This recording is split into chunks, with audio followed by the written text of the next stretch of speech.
साथियों नमस्कार, मैं हूं आपका दोस्त कालू माली। साथियों आज अपने साथ है राजस्थान की आन बान शान राष्ट्रवादी भजन गायक प्रकाश माली।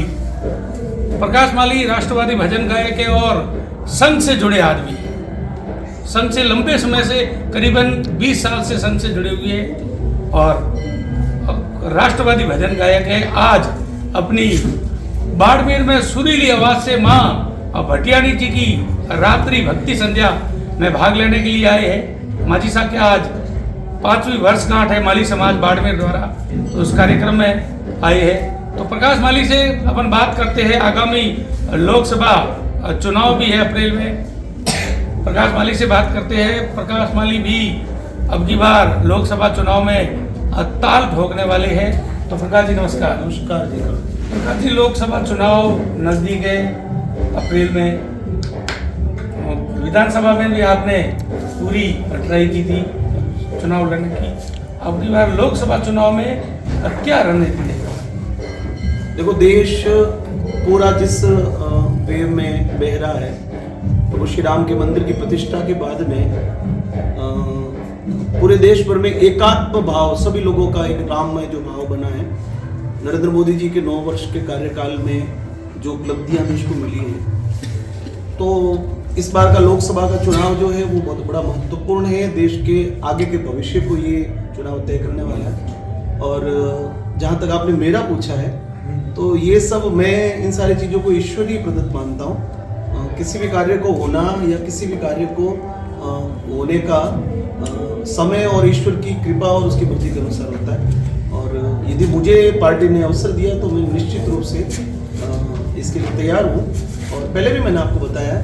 और बाड़मेर जैसलमेर संसदीय क्षेत्र में पिछले 20-22 वर्षों से, क्योंकि मैं गायन का व्यक्ति हूँ, तो इस नाते बहुत दूर दराज तक भी ढानी गांव के लोगों में मेरा परिचय और सब लोगों की मेरी जो प्रति चाहत है वो अपने आप में बहुत गहरी है। और यदि मुझे इस प्रकार का अवसर मिलता है तो मैं होप करता हूँ कि जनता को अच्छा लगेगा और पार्टी इस बात को कहीं कहीं समझ रही है, तो शायद कुछ अच्छा होने की संभावना।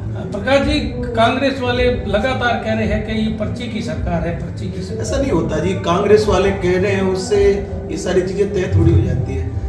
ये लोकतांत्रिक विषय का सबसे बड़ा उदाहरण है कि एक तरफ परिवारवाद चला इतने वर्षों तक, एक ही परिवार, आज भी एक ही परिवार को थोपने का प्रयत्न उधर किया जा रहा है। और शुद्ध लोकतंत्र देश में चलता है, तो पार्टी में भी लोकतंत्र को माने तो एकदम सामान्य कार्यकर्ता को ऐसा अवसर देना, तो ये अपने आप में लोकतंत्र की पहचान है। जिसने 10-20 साल तक काम किया है, हो सकता है कि और भी उस लाइन में बहुत सारे लोग थे, परंतु एक कार्यकर्ता को पहचान कर उसको अवसर देना, तो आप मुख्यमंत्री का विषय नहीं करें, उसके बाद में भी जितने भी मंत्री बने वो भी लगभग अधिक प्रतिशत जो है बिल्कुल नए लोग हैं। टिकट के बंटवारे में भी जिनको टिकट मिली उसमें से भी अधिकांश जो चेहरे वो नए हैं। तो लोकतंत्र जीवित है, तो देश में लोकतंत्र है, इधर पार्टी के अंदर भी लोकतंत्र की भावना।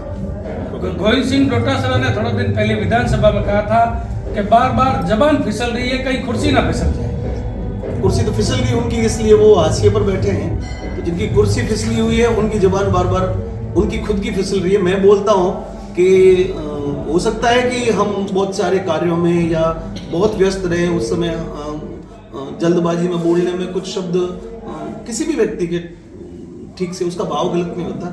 तो अब मुझे लगता है कि उनकी जबान फिसलती है। एक विधानसभा चुनाव थे, तब एक राजस्थान के सभी भजन गायकों ने एक बैठक करी थी। बैठक में निर्णय लिया था करीबन 3 भजन गायकों को टिकट मिलनी चाहिए।